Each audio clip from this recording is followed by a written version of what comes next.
आइए आज हम चर्चा करेंगे उष्ट्रासन के विषय में। उष्ट्रासन यानी ऊंट की तरह बैठने की मुद्रा। इस क्रिया में सबसे पहले आप वज्रासन में बैठ जाइए। वज्रासन की स्थिति में बैठने के बाद फिर आप घुटनों के बल उठिए। इस प्रकार वीडियो में दिखाई स्थिति के अनुसार, और एक हाथ को ऊपर उठाइए और उससे अपने एडी को पकड़िए। फिर दूसरे हाथ को उठाइए और एडी को पकड़िए। बिल्कुल ऐसे एडी को इस प्रकार पकड़ें और गर्दन को पीछे झुकाते हुए आसमान की तरफ देखिए। यह है उष्ट्रासन, ऊंट की तरह बैठने की स्थिति का आसन। इस प्रकार अभ्यास कीजिए।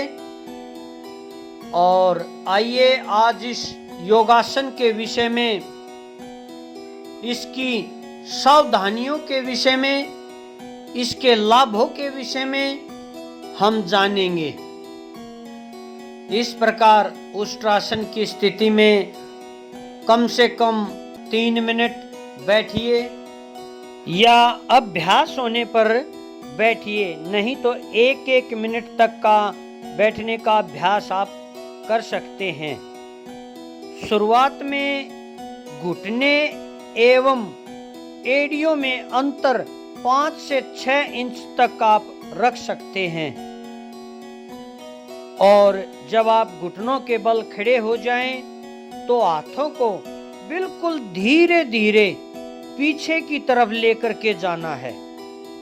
कोई जल्दबाजी नहीं करनी है, बिल्कुल शांति से पीछे की तरफ ले जाइए और एड़ियों या टखनों को पकड़ने का प्रयास कीजिए।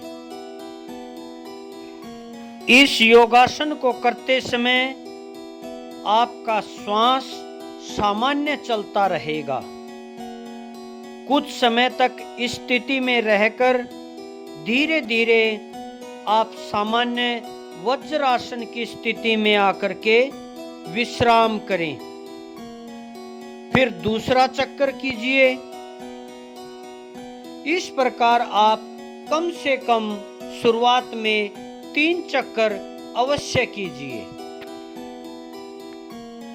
आइए अब हम इस योगासन की कुछ सावधानियों के विषय में चर्चा करेंगे।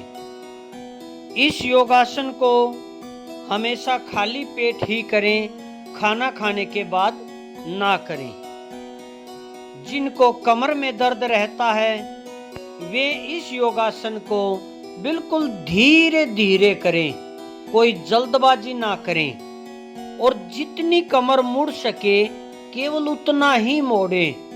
ये नहीं कि ताकत के साथ एड़ियों को पकड़ें, तो उससे फिर परेशानी हो सकती है। धीरे धीरे अभ्यास को बढ़ाते जाइए। इस योगासन को करते समय घुटनों के नीचे कोमल आसन बिछा हुआ होना चाहिए, नहीं तो घुटने छिलने का डर रहता है। इस प्रकार उष्ट्रासन का अभ्यास अपनी शारीरिक सीमाओं का ध्यान रखते हुए ध्यान पूर्वक इस योगासन का अभ्यास करना चाहिए। आइए अब हम उष्ट्रासन के लाभों के विषय में चर्चा करेंगे। इस योगासन के नियमित अभ्यास करने से थायराइड ग्रंथि सक्रिय हो जाती है। इस योगासन के नियमित अभ्यास से रीढ़ की हड्डी का पर्याप्त व्यायाम हो जाता है। यह योगासन हमारे श्वसन तंत्र को स्वस्थ रखता है तथा दमा के रोगियों के लिए यह योगासन बहुत ही लाभदायक है। इस योगासन के नियमित अभ्यास से फेफड़ों के प्रकोष्ठ सक्रिय हो जाते हैं। फेफड़ों को भरपूर मात्रा में ऑक्सीजन प्राप्त होती है। जिन व्यक्तियों के कमर में दर्द रहता है, यदि वे इस योगासन का अभ्यास धीरे धीरे करें, सावधानी पूर्वक करें, तो बहुत ही अच्छे परिणाम मिलने लग जाते हैं। इस योगासन के अभ्यास से शरीर में ब्लड सर्कुलेशन बेहतर होता है। यह योगासन कंधों और पीठ को मजबूत करता है, या कहें इस योगासन के अभ्यास से कंधे और पीठ के दर्द में बहुत ही अच्छा आराम मिलता है। यह योगासन पेट की मांसपेशियों को मजबूत करता है। वहीं पर यह योगासन जांघों की चर्बी को कम करता है, यदि इसका नियमित अभ्यास किया जाए तो। यह योगासन हमारे शरीर की रोग प्रतिरोधक क्षमता को बढ़ाता है। यह योगासन भावनात्मक तनाव से हमें मुक्ति दिलाता है। इस योगासन के नियमित अभ्यास से अनियमित मासिक धर्म की समस्या से हमारी माताओं व बहनों को राहत मिलती है। अतः इस योगासन का नियमित रूप से अभ्यास अवश्य ही करना चाहिए। रीढ़ की हड्डी के लिए तो यह रामबाण के समान है। रीढ़ की हड्डी को लचीला बनाता है। यह योगासन आपकी पीठ के निचले हिस्से में झुकाव को रोकने और अकड़न से राहत दिलाने के लिए बहुत ही अच्छा है।